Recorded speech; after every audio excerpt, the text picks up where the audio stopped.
What's up guys? So nandito tayo sa ah, accommodation ko dito sa Damam. So ang may papayo ko lang sa mga katulad kong OFW ay kailangan buo yung desisyon nyo sa pag-abroad. Hindi biro yung papasukin nyo. At higit sa lahat, kailangan walang pumilit, walang nagsabi sa inyo na mag-a-abroad kayo. Kasi hindi biro yung pag-a-abroad dito. So, sa ngayon, ako nagtatrabaho ako ngayon sa isang kumpanya. Hindi ko na i-mention kasi baka maano tayo sa privacy. So, dito ako sa Damam ngayon, nagtatrabaho sa isang company na ah, nagmimina ng oil and gas. So, eto, bakasyon ako ngayon. So, okay naman, dito lang ako sa kwarto, tapos exercise, ganun. So, ang pinaka kalaban natin pag nag-a-abroad tayo, yung sarili natin. Wala tayong ibang kalaban dito kundi sarili natin. So, kailangan bago ka magdesisyon na pumunta rito, kailangan buo yung loob mo. So, ngayon, pangalawang abroad ko na, galing ako sa Riyadh dati, way back 2018. So, hindi ako nakabalik kasi nag-pandemic nga. So, yun. Maraming nangyari, mga hindi maganda. Tapos eto, nagbumalik na ulit ako sa abroad. Siyempre, isa lang yung dahilan para sa pamilya, kahit pa paano. Iba kasi talaga pag nandito ka. Kasi kapag nandito ka, hindi katulad dyan sa atin na ginikipit yung manggagawa. So, dyan sa atin kasi, susweldo ka ng, halimbawa, 20,000, halimbawa, ganun, sweldo mo. Tapos may anak ka na dalawa, tapos magka-college pa, so hindi pa rin enough yung sweldo na mapoprovide mo sa kanila. So kung halimbawa, pupunta ka dito sa abroad, yun, magiging sweldo mo, magiging triple, ganun. Swerte ka pa pag 4 times or 5 times yung sweldo mo. Ganun. Dito sa abroad. Tas libre pa lahat. Libre yung accommodation mo. Libre yung pagkain mo.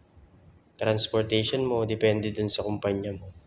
Katulad ko, kilala ko yung mga driver namin. Pwede akong tumawag sa kanila. Gusto kong pumunta sa Ramania. Ganun. One time, ipapasyal ko kayo doon sa Ramania. Tapos kung saan-saan, bili ka ng gadget. Like, cellphone, ganun, laptop. Punta ka sa Jarir. Na-recommend ko yung Jarir. Kasi yung Jarir, talagang, ano yan, 100% authentic. Talagang okay yung mga ano nila, binebenta nila sa store nila. Kaya maraming ano dito, maraming Jarir na makikita ka.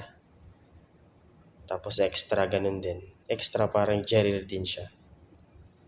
So, yun. Okay naman. Talagang dapat malakas ang loob mo na balik tayo dun sa pag-abroad. So, payo ko lang dun sa mga nag-iisip ngayon, nagpaplano na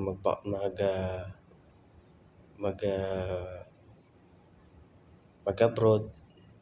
Pag-isipan nyo, kailangan buo ang loob nyo kasi pag nagpunta kayo dito sa abroad, ang kalaban nyo talaga yung sarili nyo. Kasi kung hindi kayo handa dun sa mga darating na challenge sa buhay nyo, yung mga nakakashock na nangyayari dito, lahat kasi mararanasan mo dito. Lahat. at pinaka-importante sa lahat pag nag-a-abroad ka. Napansin ko lang nung ngayon nasa abroad na ulit ako at saka yung dati, magkakaroon ka ng disiplina sa sarili. Kasi yung papangalagaan mo yung health mo base sa kalagayan ko. Wala naman akong sakit. Wala din akong awa ng Diyos. Yung health mo magiging priority mo. Kasi yung health yung pinakamahalaga sa lahat. Pinakamahalaga sa lahat kasi yung health yung number one talaga.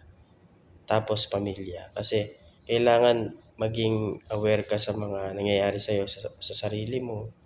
Kailangan yung health mo, pangalagaan mo. Hindi natin masasabi yung buhay. Sometimes meron tayong may experience na akala natin ng healthy natin pero may sakit pala tayo. Kaya hanggat maaari, alagaan mo yung sarili mo, ganun.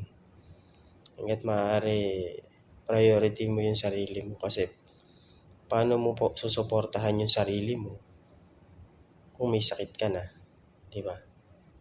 Pinaka-importante talaga sa lahat, kalusugan. Kasi kahit anong daming problema mo ngayon, tapos may sakit ka, yung lahat ng problemang yun mawawala dahil dun sa sakit mo. Kasi ang poproblemahin mo yung sakit mo. So, ano ibig sabihin, di ba? Kailangan alagaan mo yung sarili mo, yung health mo talaga. Importante sa lahat yan. Kasi kahit anong daming problema, kahit anong daming nangyayari sa'yo, yung health mo yung pinaka-importante. So, payo ko lang sa yung mga makakapanood nito. So, sa next video, ko kayo. Papakita ko sa inyo yung mga nangyayari. So, sa next assignment ko, pupunta ako sa another rig. Kasi kapag nagmimina kayo ng oil and gas o kaya oil and gas o kaya may mga category kasi yan eh. Conventional, unconventional, gas and oil, ganun. May mga ganun kasi. So kapag halimbawa nandun na ako sa new assignment ko, ipapakita ko sa inyo yung mga nararanasan ko doon kung sino man yung nagbabalak na pasukin yung industry to, yung mga onshore, offshore. Yan. Makikita nyo kung ano yung pagkakaiba ng dalawa.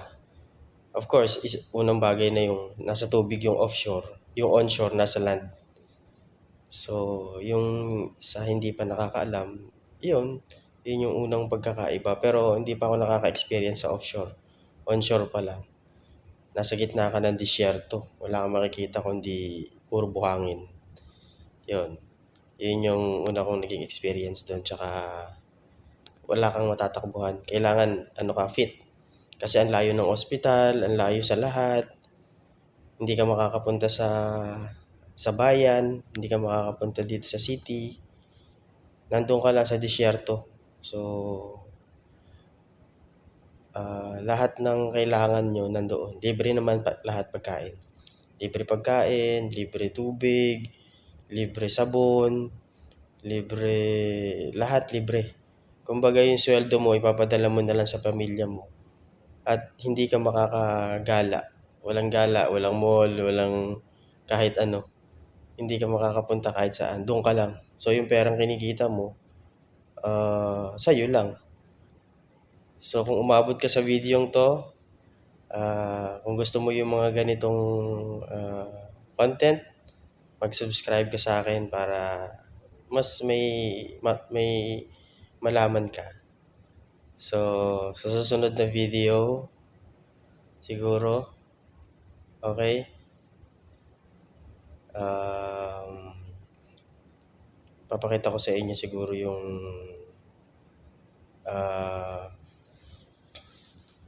kung saan ako ma-assign o saan ako pupunta. So, see you guys and see you sa next video. Bye-bye.